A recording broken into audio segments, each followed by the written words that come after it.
There's a moment we had some crypto event that he spoke at where he said, have fun with your Bitcoins and your crypto and whatever else you're playing with, which sounded like the way my grandmother would talk about Nintendo. It's Tuesday, September 24th. I'm Jane Coaston. And I'm Jon Lovett. This is What a Day, the show that's definitely not freaking out about the polls right now. Couldn't be us. Nope. I don't know what you're talking about. Everything's totally fine. Didn't someone say we're just vibrating in place? Nope. Well, they were lying. They were totally lying. I don't know what you're talking about. Everything's cool. Everything's fine. Totally good. Everything's good. On today's show, more Mark Robinson fallout in North Carolina, plus a real two worlds colliding moment that we can't stop thinking about. But first, let's talk about those polls. Mm-hmm. Because while we're definitely not freaking out. And we're not. Totally fine. But we want to make sure you, dear listeners, are also not freaking out. And that's why Jon is joining me on the show today. That's right. So to recap, first on Sunday, we got two polls that showed Vice President Kamala Harris with a decent lead. An NBC News poll had her 5 points ahead of former President Donald Trump, and a CBS YouGov poll showed Harris with a 4-point lead. Pretty good? Yes, good. And everything was totally fine. And that feeling lasted about 24 hours for poll dorks. Because on Monday, the New York Times and Siena College put out their latest poll, and it showed Trump with leads in 3 major battleground states: Georgia, North Carolina, and Arizona. Now, I know what you're thinking. Or at least, what I'm thinking. Polls are weird, and if you get obsessed with them, you will lose your mind completely, and we do not need that energy right now. Thankfully, Michelle Obama gave us the perfect advice for the situation at this year's DNC. If we see a bad poll, and we will, we got to put down that phone and do something. If we start feeling tired, if we start feeling that dread creeping back in, we got to pick ourselves up, throw water on our face, and what? And I always listen to Michelle Obama. Mm-hmm. But sometimes it's helpful to talk things out. So Jon is here for a little bit of a vibe check on the state of the race with a little over a month to go until Election Day. So let's get into it.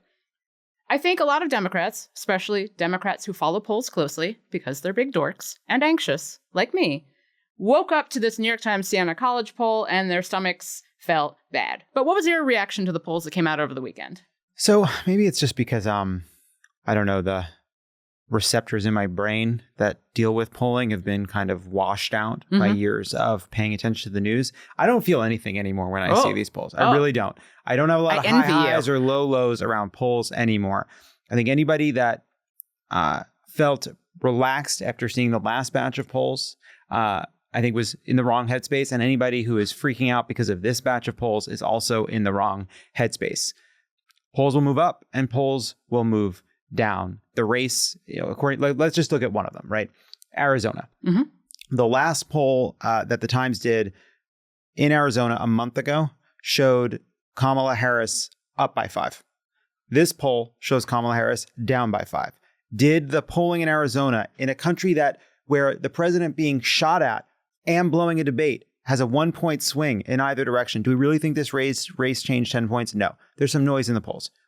There is not going to be a poll that comes out between now and November that should either reassure you to the point of complacency or terrorize you to the point at which you no longer believe being involved will help. That simply won't happen. These polls can give you a little information about they're directional, they're informational. They can help you have a better sense of the electorate, especially when you kind of blur your eyes. That's the best you're going to get out of it. And I think like what I see when I look at all these different polls is, to our great and everlasting relief, Kamala Harris stepping into this race has helped the Democrats do the work of reassembling the coalition that helped us win in 2020, specifically among Black voters, among highly educated voters, among young voters. She's doing really well among women. And even though there's a yawning gender gap, the Democrats are performing better among women than Republicans are performing better among men. Our better is better.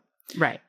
And there's still one big challenge in reassembling that coalition, which is a challenge that Joe Biden hadn't resolved, which is what has happened to Hispanic voters. And you're just seeing less polarization racially than we'd seen in the past. And these polls just reaffirm that reality, which is why you would expect to see slightly better polls in Michigan, Pennsylvania, and Wisconsin than you would expect to see in the Sunbelt states like Arizona and Nevada, with North Carolina and Georgia kind of in between. Yeah, and a Democrat hasn't won North Carolina since 2008, and Georgia and Arizona were surprise pickups, at least surprise to me, in 2020.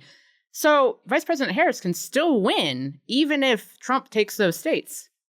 Yes, and so if if we win just in those Northeast states, your Michigans, your Pennsylvanias, your Wisconsins, and there was no funny business in Nebraska, which as of today, it seems like hopefully, maybe there won't be, then yes, if you win those states, that's a 270 to 268 electoral college results. Will it feel great in our tummies? No. It will simply not, but you can win with that. But I will say also, North Carolina, I believe that is the narrowest victory that Donald Trump had. He only won it by a little over a point, which was worse than people expected. So North Carolina has been a bit softer for Republicans, and especially with everything that's going on now with Mark Robinson, like there's, I think, very valid hope there. So with little over a month left until Election Day, what is the state of the race right now? And what should we all be preparing for as we get closer to November? Because I think it's going to be close. It's going to be way closer than it would have been without Vice President Harris. It's going to be close regardless of what happens. It's going to be close even if we get another debate. It's going to be close regardless of anything that takes place, to me. Yeah. Look, Joe Biden was behind. Joe Biden stepping aside and Kamala Harris coming in her stead gave us more than a shot. I think anybody that's looking at this race and looking at this polling and not assuming what we're looking at as a tie, I think is either doom casting or wish casting. You know, you see an electorate that has pretty well made their mind up about who Donald Trump is. They have some gauzy memories of him being better on the economy. They are starting to view Kamala Harris as a candidate of change, which is a really great achievement on her behalf. But it is a country that is sour on the economy, that is sour on politics, that is cynical about the state of the world, that is looking for change, that sees Kamala Harris as in some ways being more of a change agent and Donald Trump as being more of a disruptor. And like that is the underlying static condition. Our job is to persuade a bunch of people why Kamala Harris would be better for them economically, and that they should trust their instincts on why they think she has better character, even if they have some vague notion that Donald Trump would be better on the economy, that they should trust their instincts on character and help them understand why their instincts on who Donald Trump is as a person versus who Kamala Harris is as a person are instincts that are actually reinforced by the policy difference. And so much of our job is to make that case in the face of a noise machine that is trying to obfuscate that reality and complicate that reality. What advice are you giving to stressed out people, to your stressed out friends who are looking at this and either wish casting or doom casting?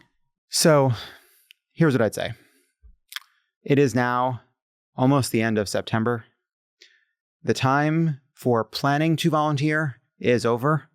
The time to actually do it is here. I was just in a district over the weekend in Santa Clarita, California, which is about an hour outside of Los Angeles. That is a seat that a Trumpy anti-choice Republican won in 2020 by 333 votes.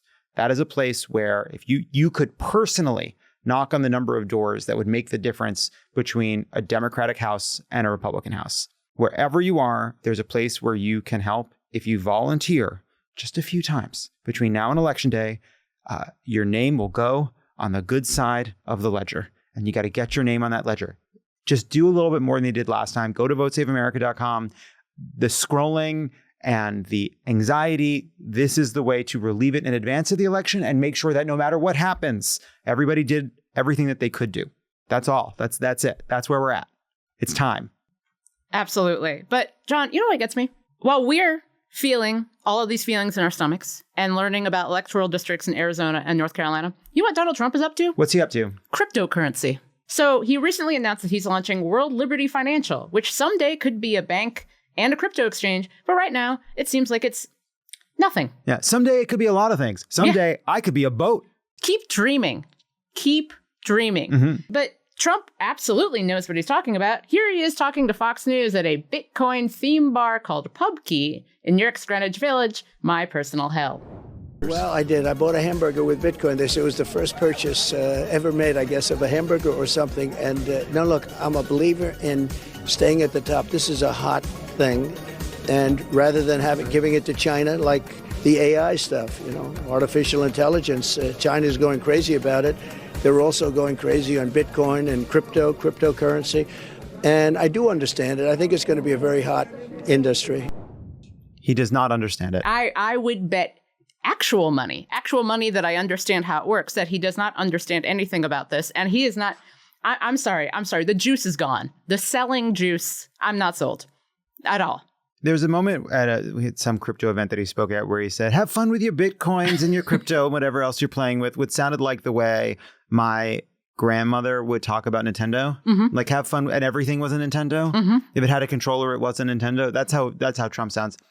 But I do think that like game recognizes game, and Donald Trump knows a scam when he sees one. Yeah.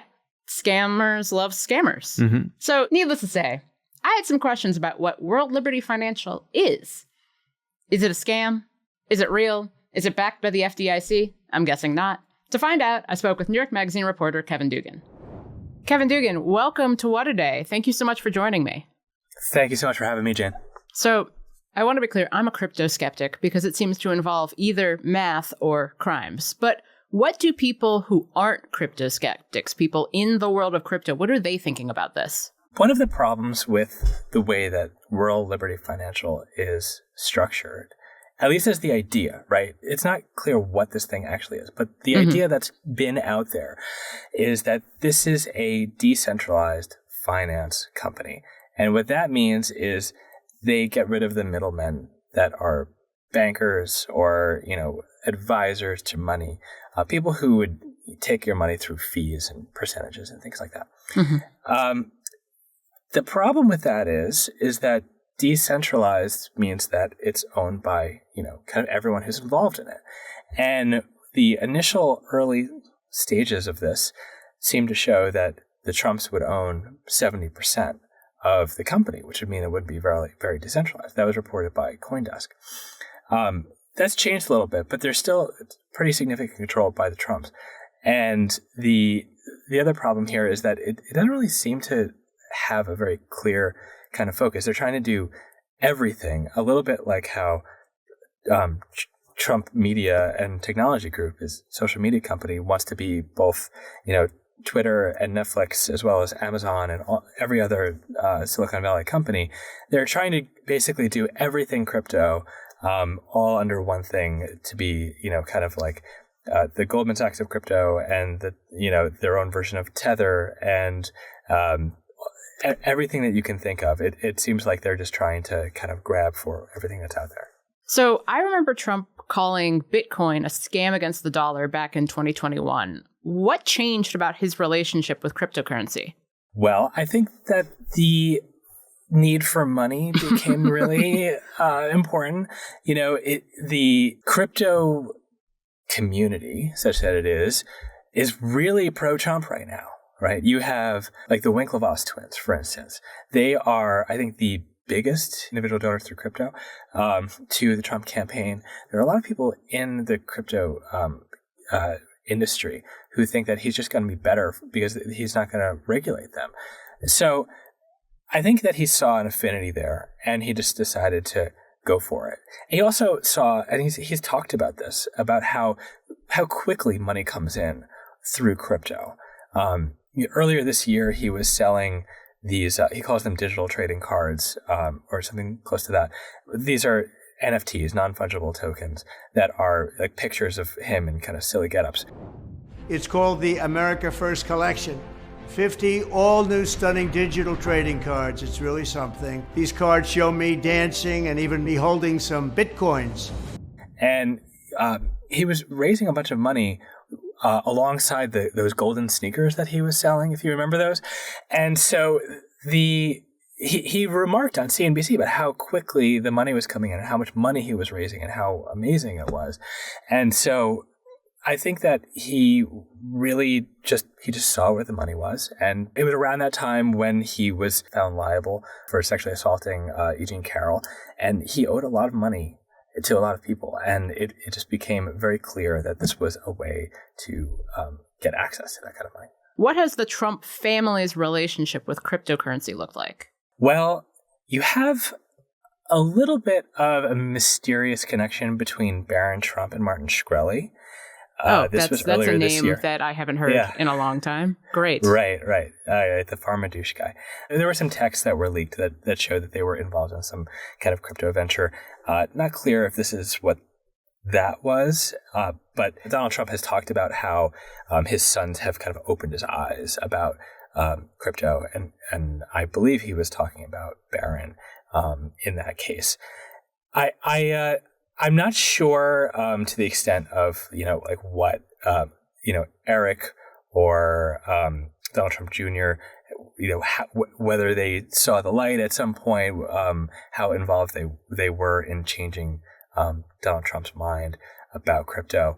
It does just seem like it's a very quick jump, though, from all of the different technology businesses that they were trying to do with the Trump Media and Truth Social, and then dive right into the crypto industry, especially because this year you saw Bitcoin and the price of other cryptocurrencies just skyrocket. I mean, they're totally crazy.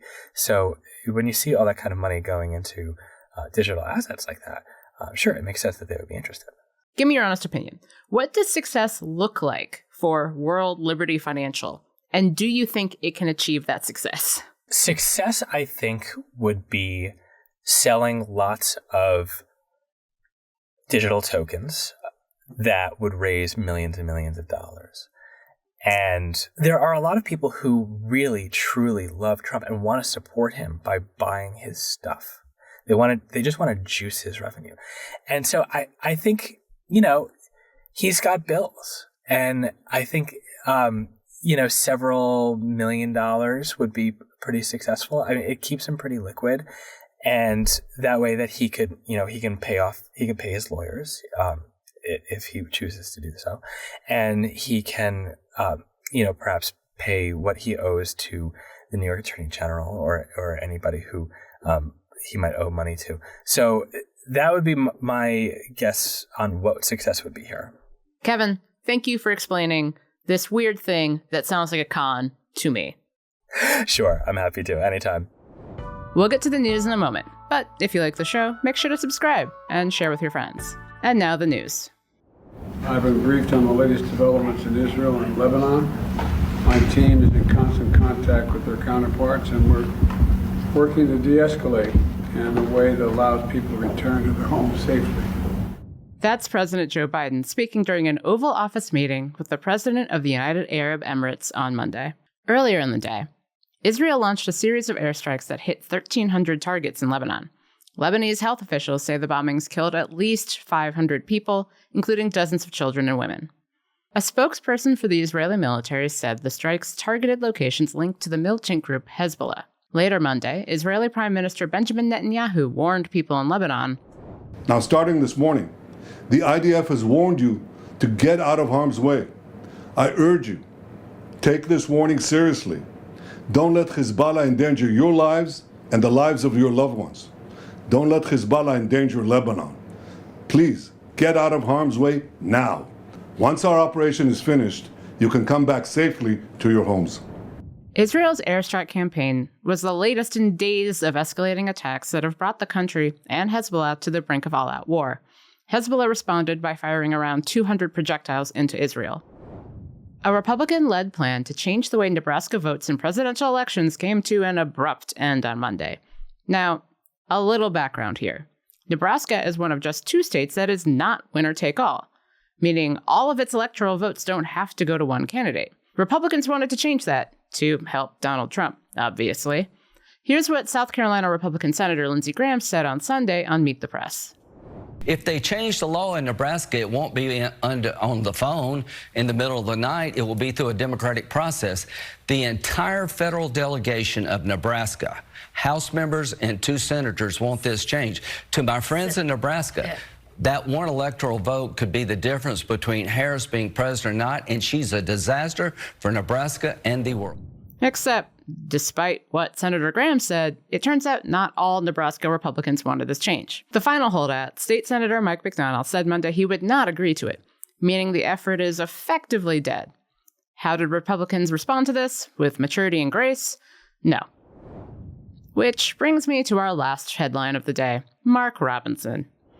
Getting resumes from all over. We're getting offers from all over. People are jumping in to help us. We've made a ton of friends in this thing since we've been in. A lot of talented people right now are reaching out to us, and we're right in the process right now of forming a team that we know can still lead us to victory. So we have full confidence in our ability to keep going. But the timing of that, them walking away from you right now. The timing doesn't matter. It's not the timing, it's how you react, and we are ready to react.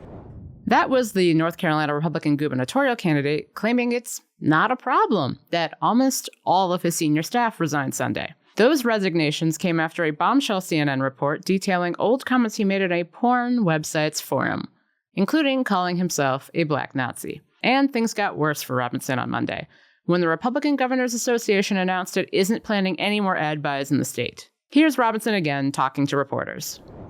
Talked about the reporting being salacious lies, not true. Have you taken steps then to prove it's not you? We absolutely are. We absolutely are. We're in talks right now, everything up to legal counsel to take CNN to task for what they have done to us. We are going after them, okay? We are going to go after them for what they've done. Now, Robinson claims he has taken steps to prove the account that posted to the adult website was not him. But local NBC affiliate WRAL News reports Robinson actually rejected offers from supporters to help investigate the matter. Regardless of whether Robinson tries to prove his innocence, Politico found even more user data linking him to the same porn site account. While campaigning in North Carolina Monday, J.D. Vance boldly told the crowd he and Trump were standing with Robinson. A sex scandal in North Carolina is between the lieutenant governor and the people of North Carolina. They're going to make their decision, and we support them. J.D. Vance, brave as always. And that's the news. And now, for our parting thought today, I wanted Jon back in for this because there keep being moments that I see on the internet in which I watch it and then I read the replies to whatever it is. Oh, and that's I'm your mistake. That's your mistake right there. I always read the comments. I always read the replies because I'm an emotionally healthy person. But so I wanted to ask you about a moment that's been playing out very differently online depending on your political leanings. I thought it was so powerful at the convention when you said you have guns. No, at the debate. I'm a gun owner. Tim Walz is a gun. I did not know that. If somebody breaks in my house, they're getting shot. Sorry. Yes. I hear that. Probably should not have said that. But my staff will deal with that later. Yeah. That was Harris talking to Oprah last Thursday. But I actually first saw the clip posted on the Trump campaign social media accounts, which was weird. And many of the replies pointed out it was weird. Because it's one of those things where I think they thought Kamala Harris sounded bad. But actually, I thought it made her sound kind of badass. I agree. I think this is one of those situations where there's kind of two groups of people whose brains have been kind of poisoned by the internet. One of which is the Trump people that thought she looked bad in this clip. And I think the others are kind of, I don't know, a certain subset. And I don't even think it represents like a point of view so much as a kind of style of posting that's like, oh, like this is bad because it's in some way like right wing to talk about having a gun to defend yourself. But here's what I took away from it.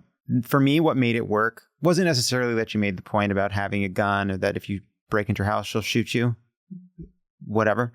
I think it's the point where she goes, oh, my staff's going to have to clean this up.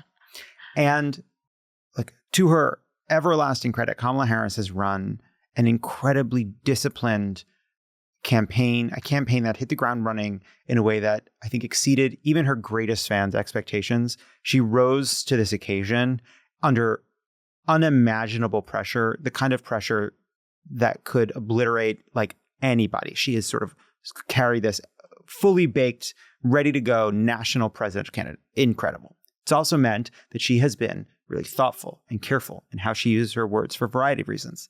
But Trump gets this credit for being this rebellious figure, for being anti-establishment, even though what is he fighting to do? He is fighting to protect the interests of the wealthiest and most powerful corporations, fighting for the richest human beings on planet Earth, fighting for traditional notions of the family, fighting to preserve kind of patriarchal institutions to get He's like woke the for a most second. establishment person who's ever existed. Also, he was president. That is the establishment. And so he gets this anti-establishment rebellious cred just because he is kind of an asshole.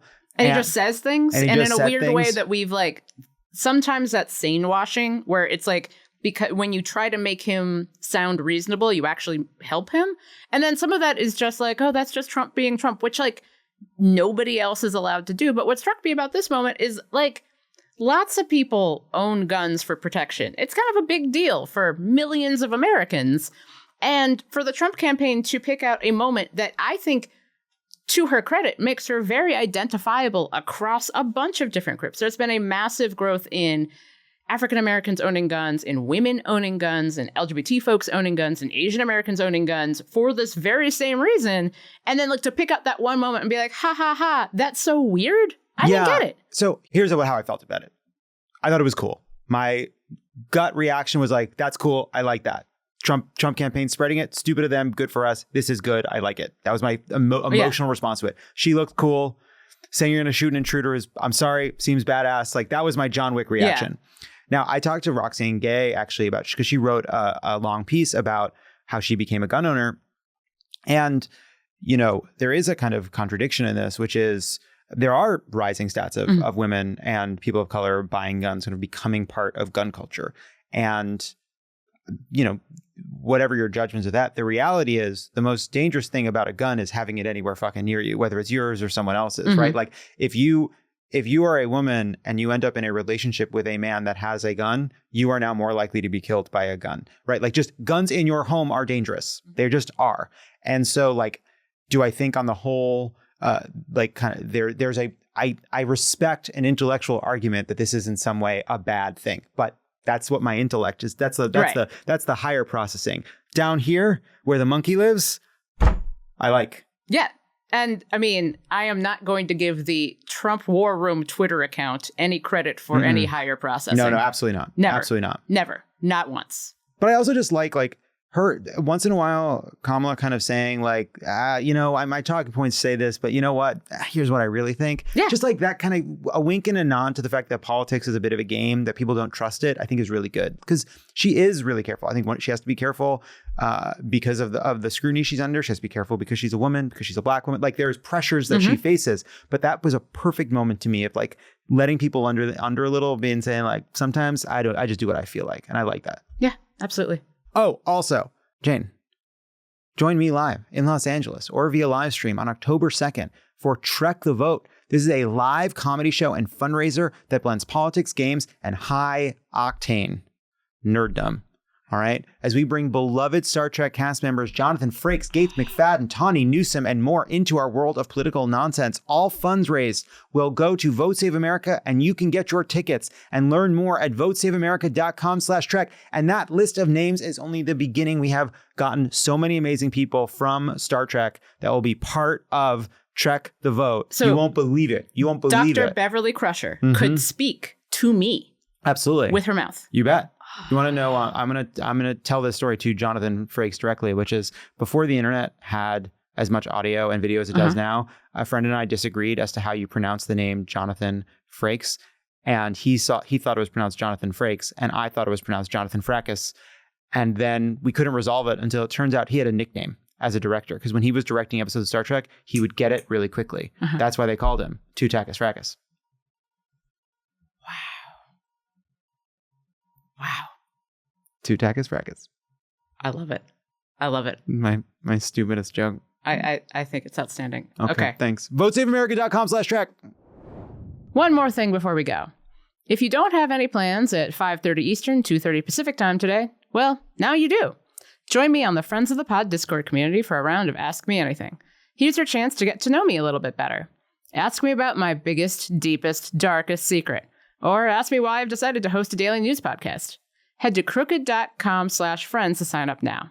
That's all for today. If you like the show, make sure you subscribe, leave a review, pay for a hamburger with good old-fashioned dollars, and tell your friends to listen. And if you're into reading, and not just thinking about how easy it is to simply not say insane things on forums no one should be posting in anyway, like me, What A Day is also a nightly newsletter. Check it out and subscribe at crooked.com/subscribe. I'm Jane Coaston. And don't freak out about polls.